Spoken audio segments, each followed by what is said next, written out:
Team 360 degree আবারও শিবপুর রাধিকা নবীনগর আঞ্চলিক মহাসড়কে। আমাদের নজর পড়ল সড়ক ও জনপদের তিনটি গাড়ির দিকে। রাধিকা বাজার থেকে নবীনগরের দিকে যাচ্ছে, আমরা পিছু নেই।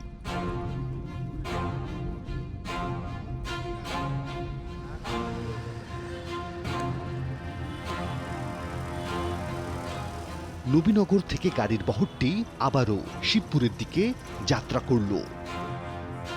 জানা গেল সড়ক ও জনপদ বিভাগের যুগ্ম সচিব মাহবুব আলমের নেতৃত্বে 2 সদস্যের তদন্ত টিম রাধিকা শিবপুর মহাসড়কে কাজ করছেন। সেই কমিটির আরও একজন সদস্য হলেন নির্বাহী প্রকৌশলী হামিদুর রহমান।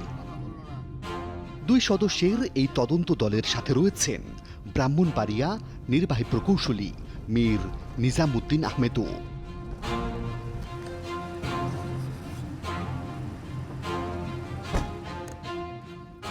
কিছুক্ষণ পর কনিকারা ব্রিজের সামনে দাঁড়ালো তদন্ত দলটি। ঘটনাস্থলে আমরাও।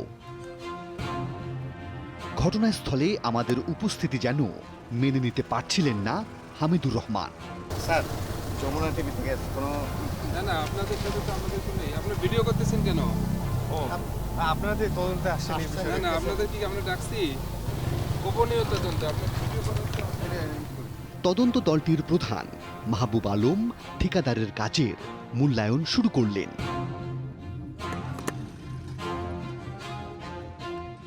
কতটুকু কাজ করার কথা এবং কোন কোন কাজগুলো বাকি রয়েছে বিষয়গুলো জানালেন নির্বাহী প্রকৌশলী তদন্ত দলের প্রধানকে। আমরা আবারও কথা বলার চেষ্টা করি তদন্ত দলের সাথে। তদন্ত গোপনীয় ঠিক আছে, কিন্তু হচ্ছে যে আপনারা যে এই অ্যাক্টিভিটিসটা করতেছেন এইটুকু তো আমরা দেখাইতে পারি। এটা বিষয়ে একটু কিছু বলবেন? না আমি বলবো না। কিন্তু তারা কিছুই বলতে রাজি হলেন না।